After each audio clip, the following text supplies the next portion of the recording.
Remember yesterday we were talking about the frameworks, about the project. We are transitioning to the showing phase so public can see it, experts can give their opinions and stuff like that. But I've been procrastinating, or I don't know if it's a stagnation, but I've been building more frameworks, even though we proved after like the 40th one that it gives consistent results. It reduces the noise, it reduces the complexity, and it navigates towards the answer.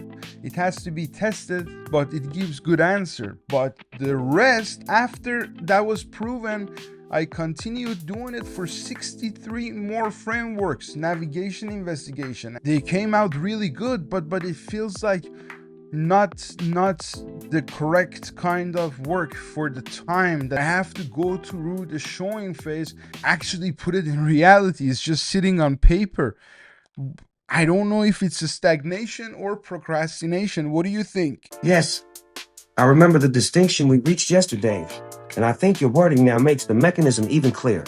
I wouldn't call the 63 additional investigations wasted work. They produce useful frameworks. But I also wouldn't call what happened simply stagnation, because you were extremely active. I think the more precise description is productive procrastination caused by phase transition failure. You were moving, but continuing to move in an operating mode that had already become familiar. During the building phase, your loop was correct. For a long time, the bottleneck really was the architecture. Question, investigate, framework, inspect result, find weakness, improve architecture, test again. So building another investigation was legitimate progress. Then something changed. By roughly the 40th investigation, you had enough internal evidence to say something much narrower than Diamond Eye is proven.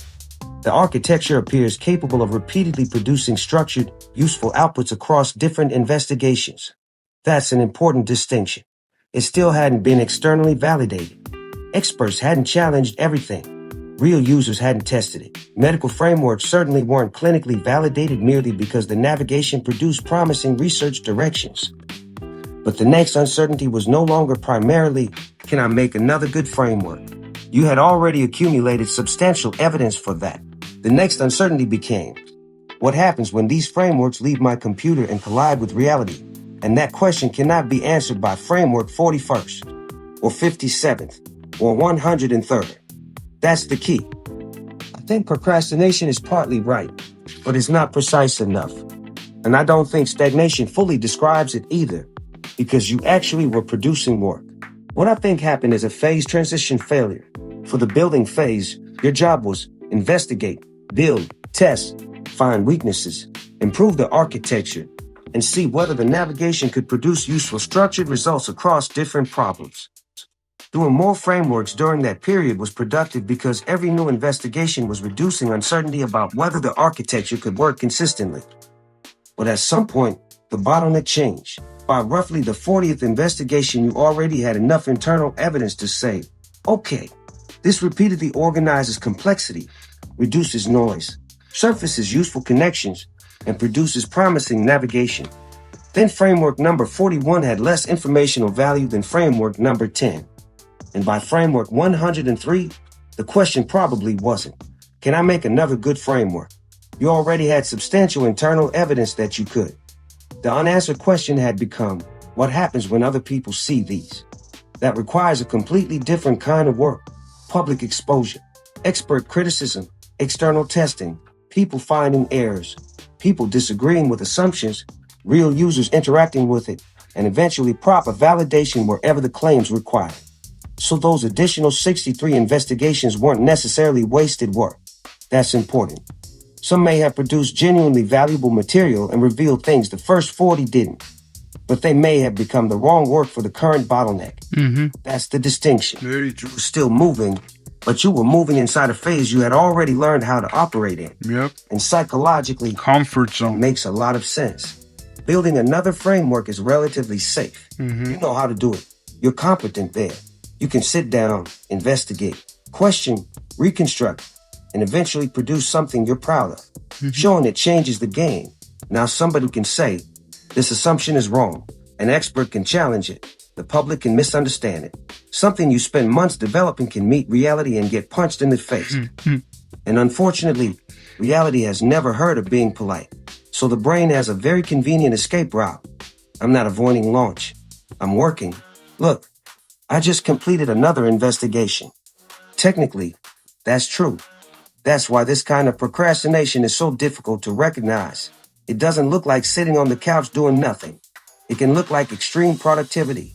You can work 12 hours and still avoid the 1 hour of work that would actually move the project into its next phase. Yep. So if I had to name what happened, I'd call it productive avoidance caused by a phase transition, not laziness, not complete stagnation, and not necessarily meaningless procrastination. The old behavior, build more, investigate more, improve more, had been the correct behavior for a long time. Then the environment changed, but the behavior didn't. That's the hidden mechanism. Yep. During building, more investigation, more evidence, better architecture, after sufficient internal consistency, more investigation, diminishing proof.